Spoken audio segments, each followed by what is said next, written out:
Brian here. So I want to show you this car here, an Ioniq5. This is a long-range 77 kWh battery, and this is what's called an Executive Plus. Video, I'm going to run through the features on the inside and the outside, and just some basic details if you're unfamiliar with kind of charging and electric cars in general. If you want information on the car, Brian is my name, 086 843 1945, and it's Fitzpatrick's Garage. It's on your own business and operation for almost 70 years. Some of you might be familiar with this kind of stuff, and I apologise if you find this boring, but just for some people it'll be the first time they've endeavoured on an electric car. So something like this, there's two ways of charging it. So I have this cable here, which is currently plugged into a charge point. So at your house, you could have a charge point that plugs into the car.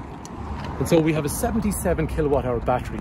That's getting about 7 kilowatts every hour. 7 into 77 is 11. That means from 0 to 100%, which you would never be at 0. But technically that would be an 11-hour charge. How much something like that would cost is really going to depend on your kind of electricity bill. But say, for example, you were probably paying maybe 35 cents to 40 cents. Let's be really negative and say in Ireland you're paying 40 cents per kilowatt hour. So that means then you could end up spending 30 euros charging this car from 0 up to 100%. Like I said to you, it'd be almost impossible that you're ever going to be at 0. And the second thing as well is that's making the assumption you have a pretty dear unit cost for electricity. There's way better deals than that out there, but that is going to give you up to 505 kilometers of range. Again, there will be differences. I can talk to you directly about this. Right, so like we were saying to you, there's that cable there that's belonging to another car, right? So we have this one here, and then this car also comes with this one here, which plugs into the car like so, but it's got a 3-pin socket as well, so you can plug it into a house. Now it's more for emergency kind of stuff. It'll be a lot slower to use. That's only going to give you maybe 2 kilowatts every hour. So, you know, that could take something crazy like, I don't know, 33 hours to charge. You're never going to do it. But anyway, just it's an emergency thing. Right, getting the cable in and out once it's finished, or once I just unlock the car. A couple of things that people might want to know.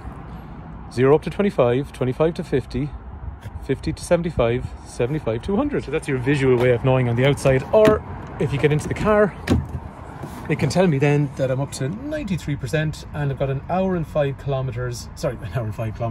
minutes left before it's 100% charged. So if I'm taking it out before it's finished charging, unlock and just pull it out. If you do it properly, which I didn't.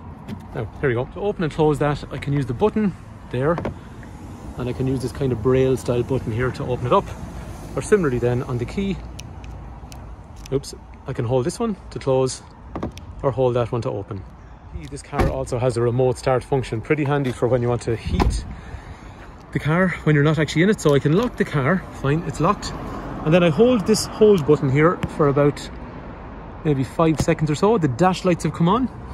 I can program it from an app basically if it wants to preheat the car or whatever, and you can even do that while the car is plugged in. What's nice on that then is while the car is charged from your house, while it's still not used any of your battery, you can use that energy to preheat the car, and then you're getting into a warm car that still has 100% of range. So I think it's also important to note, some people are going to charge in the public infrastructure. You can charge up to 175 kilowatt hours on something like this. That is super fast. To give you an idea, 17 minutes would get you from 0% up to 80% in the public network. In certain areas, not everyone's going to have a super fast charger or whatever, but it has the capability to get up there if you can find the right chargers. A couple of other things: getting in and out of the car, lock, unlock, or in the likes of this one then, I can press that button there, that locks the car while the key's in my pocket, or I can press that button again and it unlocks it. And then I've got the braille section here, push and pull to get into the car. So anyway, like I was saying to you, give me a shout and I can run through anything you want, or let me know in the comment section if you're watching on YouTube, and I'll do my best to explain anything about charging. Fine, I love the taillights on these cars. Actually, I love the shape of these cars, right? This is a hatchback car. Just to put that into perspective, right? We sold tons of these over the years. We used to import them from England. Citroen C4 Grand Picasso 7-seater. Look at the size of that car compared to that car. Okay, this looks like a hatchback car. This is a big 7-seater people carrier. They're a big car. There's a hatchback car like a Kona.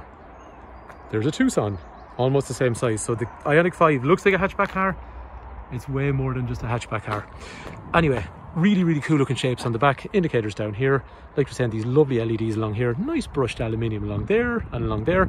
Executive Plus has this kind of black section around the lights, which I think is really nice. There's a really big spoiler along through there. Nice tinted glass on the rear on an Executive Plus.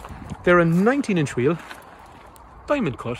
This car's got super low mileage. So this car's done less than 8,000 kilometers. So tyres and all that kind of stuff will be in excellent condition. It's got black cladding around it. So sometimes you might see silver cladding. So the first and second models at the top have the silver cladding. The entry models, first and second, have, sorry, or maybe you might call them third and fourth or whatever. They have black cladding around the wheel arches in the front. Get mixed reports. Some people really like the silver, some people really love the black.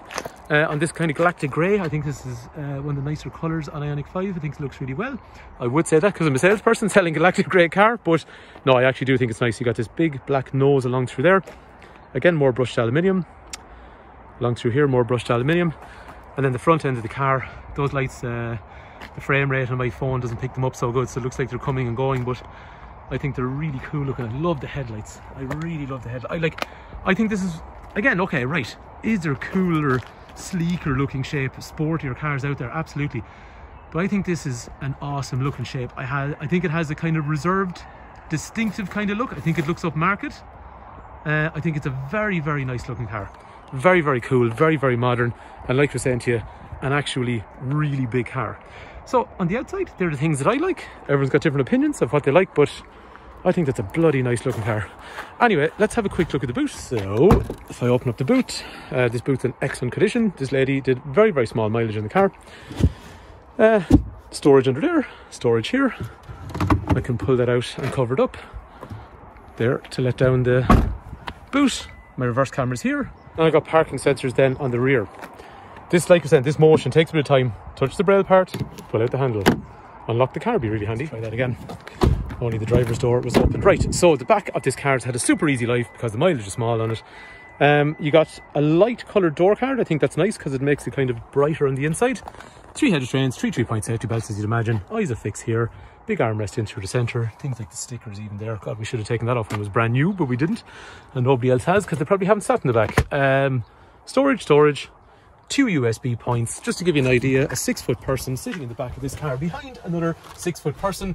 Because there's a really big car, got loads of headroom. Like, I really have a lot of space around me in here, because while it feels like a hatchback car, like an i30 is a hatchback car, like this is more like an SUV. Like I was saying to you, that was a big 7-seater people carrier. This is almost as big, if not as big. LED up through there. Storage. Then I got those indentations there, which are probably no good to me because they're so far away, but if I was super tall, a little bit of extra space on the seat either side for more leg room. I think that's kind of cool. It's got some ventilation here in this B pillar. Same on the other side then as well. Admittedly, the air is coming from the front, so when air is warm here, it does get a little bit diluted by the time it gets back to their fact of life. Nothing you can do, but definitely still brings a nice warm air towards you. Speakers in the back, electrics for windows, brushed aluminium door handles, child lock back through there. Lovely rain, wouldn't you know it? Like, does it look? What is the story of this country? It just never stops raining. Executive Plus has height adjustable seat as you'd expect, lumbar support for lower back, but it's electrically adjusted. I've got half leather seating. It's got nice peripheral support either side. That's a rake reach steering which goes in and out and up and down. Handbrake is here, so you pull it out to engage. Through here, electrics for windows and mirrors. Fold in the mirrors, all that kind of stuff in through there. Drive mode, look at that. She's never even taken the sticker off the drive mode. So that's for if you want a sport mode, if you want an eco mode, if you want a normal mode, whatever it is. Right, storage. This also has the ability to move backwards and forwards, so you can kind of have a whole flat section along there if you want. Wireless charging, USB, drinks holders, another USB. These ones provide power, except for this one here provides and transfers data. So that's for like Apple CarPlay and Android Auto. Heating controls, a couple of things about that. So if you go into the screen, so this is the first screen you get, tells you kind of range and time and all that kind of stuff. That's an initial screen that I get. Find loads of stuff in that. I'll go through that with you if you're looking at it. But things like maps, Apple CarPlay, Android Auto, radio controls, all that kind of stuff in through there. There is heating controls there. However, I would go for the shortcuts. Climate brings you into the climate settings. Warmer brings you into the seating settings. So I can have heated seat, and heated steering wheel. Another thing at the glove box, that's more of a kind of flat bin almost that comes out. So nice bit of storage in through there. Cruise control, which is radar guided, so it follows the car in front. This kind of fly-by-wire column shifter, so drive forward, drive backwards, park. This will be automated. Lights will be automated. We'll go for a drive. This car is 225 horsepower. One thing about range, so let's, I suppose, be realistic. This is a 505 kilometre car, 505 kilometres. quoted. So realistically speaking, what I'm saying to you is, if you are a really hard driver, motorway driving up and down the road, you know, you don't go easy, you don't change your driving style because it's an electric car, middle of winter, everything wrong about it, you're probably going to be doing 360 to 380 kilometers realistically. Happy enough with that if you drive the CRAP out of the car. If, for example, you're somebody a bit more sensible, in the winter you should be up around high 300s. Once we move into the summer or warmer weather, the closer to 30 degrees we are, the better. That never happens in Ireland, obviously, but there is people that have driven these cars when the weather got up to high 20s last year, and they're reporting over 500 kilometers range on them. I'm going to say to anyone that buys this car, and I'm dead confident saying it, you will end up at around 380 to 430 kilometers, depending if it's winter or summer, and that's a realistic number. One other thing on this car then as well, well, sorry, not this car, all these Hyundai cars, this is a 231, which means it has a warranty on the vehicle until 2023 plus 5 is 2028, and the battery has a warranty until 160,000 kilometers, or the year 2031. This is a CUV segment, so it's not quite an SUV and it's not quite a hatchback, so it's kind of somewhere in the middle. Anyway, the reason I'm saying that to you is there's good visibility around these cars, big windows, nice visibility, big wing mirrors, door mirrors even, and I like the cabin. It's kind of cool because you have these big screens in front of you and it's bright and it's white. Now you can change a darker theme if you want as well, but you see the paddles, see my foot, I'm not using the brakes to slow down. That's the gentle braking. You don't have to use it, but after a while, basically instead of freewheeling, it's trying to harvest that energy that you lose in freewheeling and put it back up into the battery to charge it, and after a while you actually kind of stop using your foot, which means you're also not using brake pads, so it's pretty efficient from that point of view. 225 horsepower. So there's excellent power in the car. Electric cars have such an awesome power delivery. They smoke every non-electric car off the lights. They are fun to drive. Yes, I miss the noise that you get from older cars, but these cars, totally different thing. On a back road, if you need to pass out something quickly or whatever, electric cars are the thing, in my opinion. Anyway, drives nice and quiet as you'd expect. Most people are going to cruise in a car like this as well. In my opinion, the car is fun to drive, it's easy to run. Anyway, if you want more information on the car, bloody cool looking car, I love it. 086 843 1945, Brian is my name, Fitzpatrick's Carriage, Dublin Road, Kildare. Hopefully the video is helpful, hopefully you like the car. Thanks a million for watching.